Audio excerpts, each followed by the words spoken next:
I was 10 years old, I started developing symptoms of joint pain and muscle aches, and I couldn't stand in the shower anymore, and I had awful headaches. And my dad would say to me, "You can't have all these things. You're not like an old man. Like, what's wrong with you?" You may not look sick. You may be able to get through your day. But Lyme patients are incredibly sick. This is a devastating disease. I wouldn't wish this on my worst enemy. We had just bought our dream house. I have a great job. I had 2 beautiful boys and a wonderful husband, and I remember laying in bed thinking, what do I have to get up for? What do I have to live for? And that scared me to my core.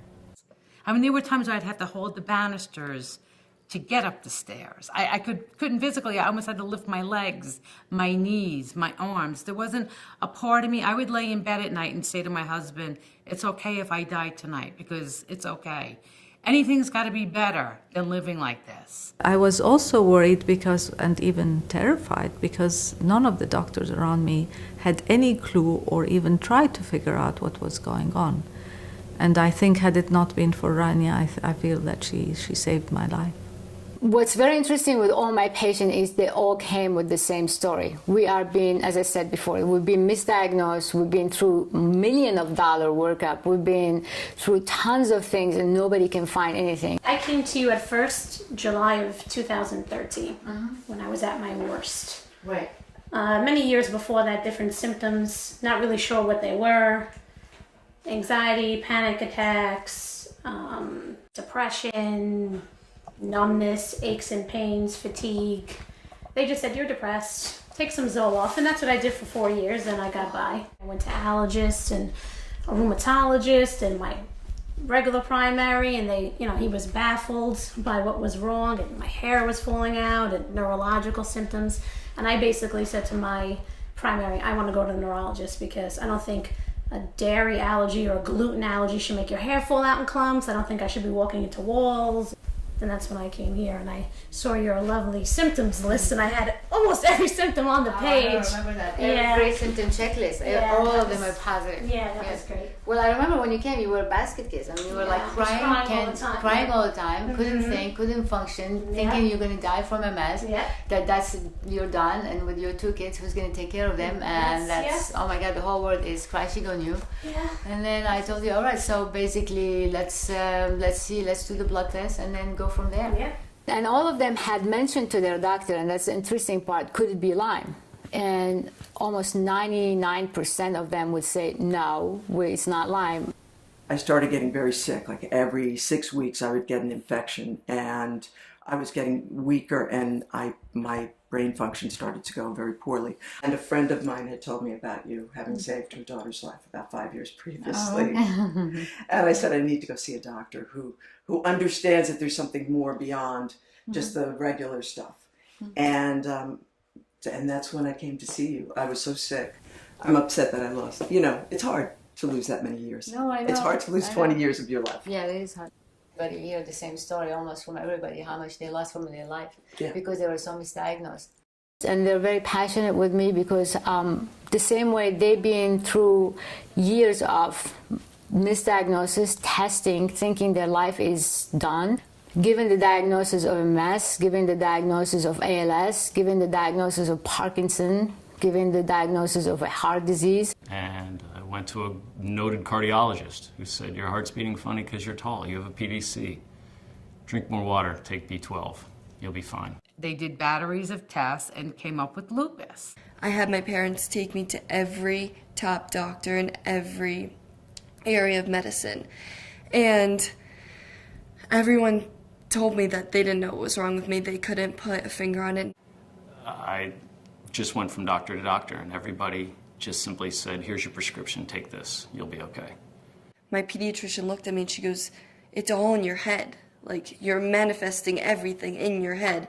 You need to go see a psychologist. And he said, are you depressed, Mrs. Habal? I said, I'm not depressed.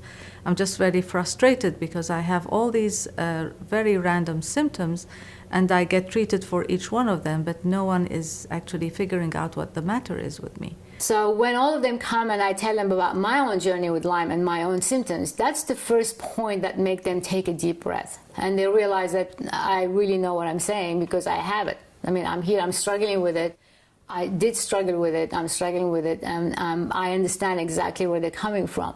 She's the only doctor out of all the doctors that I've seen that trusts what I'm feeling and that makes sense of everything that I'm saying. And I said, she's going to get me through this. It wasn't just the medicine. It wasn't just the course of treatment. It was the whole approach. And that for me was worth its weight in gold. Schaefer? AC.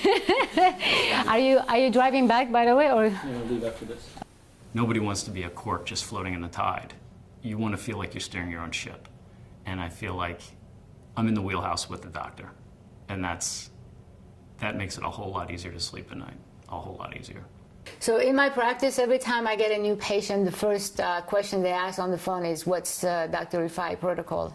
My answer always to them is, Lyme is very unique to every patient. First of all, I have to always get the full history and physical of every patient. And blood pressure? 120/78. Oh, gee, that's great. Fantastic. I'm bringing something to the party. How about your memory? Oh, it's not great, to say the least. It's actually quite bad. It's like the memory retrieval and the short-term memory and just trying to speak and about things I know very well. It's very disconcerting. Right. And your focus, concentration? I have none. I have the attention span of a gnat. I'm sorry. The second thing is listening to the Lyme history, i.e. what's the epidemic and what's the risk factor. Because when they come here, they either had a tick bite or they live in an endemic area or they have a pet. Do you recall, like, where would you have had the first tick? A friend of mine's son graduated high school, and she had a barbecue in her backyard, and there's always deer out there. And that was 3 weeks before the first thing appeared. And then the third thing is, after the physical exam, is me taking the blood test. The other thing about blood test, it's only a piece in a puzzle. Lyme is a syndrome. It's a symptoms, it's epidemic. The most important thing is how you respond to treatment. Okay. Then you can have a really 100% answer, almost 100%, do you have Lyme or not. Every time I see them, we talk over the symptoms. I explain to them where they're coming from, what's the reflection of those symptoms in terms of their disease. I tell them this is based on 20 years of experience and I have it. For example, babesia will give them the symptoms of malaria. So if they have chills, fever, sweats, I tell them, okay, you have a babesia. And if we have those co-infection, they're probably causing more problem in attacking the Lyme itself. And the fact that they're called co-infection, that means they feed off each other. And I have a lot of patients with Lyme. So I tell them, listen, we'll get the blood test, we'll put the whole picture, and then that will take us to the fourth point in the protocol, which is, do you want to get treated or not? And if they elect to be treated, I tell them that the treatment gets tailored based on their symptoms. The final answer is really how you respond to treatment if you want me to treat you. So it depends if you want me to start today, if you're feeling so bad, or you want to wait until we get the blood test. If it will make me feel better, I'd like to start today. Okay. I live in Pennsylvania, almost on the Maryland line. I'm 300 miles away from Dr. Rifai's office. But this is where I found the best treatment. And I live in a rural community, and a lot of people have Lyme. And they go to, quote unquote, Lyme specialists, and they've been treated, and they can barely get out of bed. I can't count the number of people that have stopped me and said, who'd you see? I need help. It's astonishing to me the treatments that they've undergone at the behest of an expert that they trust, and they're no better now than they were when they started. And I've gone through a treatment, and I feel great. It's difficult. It's difficult on my family. It's difficult on me. It's time-consuming, but all I know is that there is a light at the end of the tunnel, and that it's all worth it in the end. I didn't know, when can I walk again? When can I run again? I loved to run. I would run every day. Like, how would I get around? But now I can sit here and say that every single day I get up and I take a run. I go to the gym. I play tennis. I was one of the top singles players at my tennis team this year. I'm better than I was, but I'm not done yet. I still have a ways to go. And I'm one of the lucky ones because I found a doctor that can do that for me. There are people out there that will be on this path for years and will probably put many of them in a grave. I'm lucky that I've managed to get off that track, but it's time that the medical community wakes up to this. And to anyone who says that chronic Lyme doesn't exist, I would say you're crazy. And I'm not crazy for thinking it exists because here I am and I'm healthy. I mean, my kids and my husband will say that every day they thank Dr. Rania. I get up every morning and the first thing is, thank you, Dr. Rania. I feel great. And I go on with my life.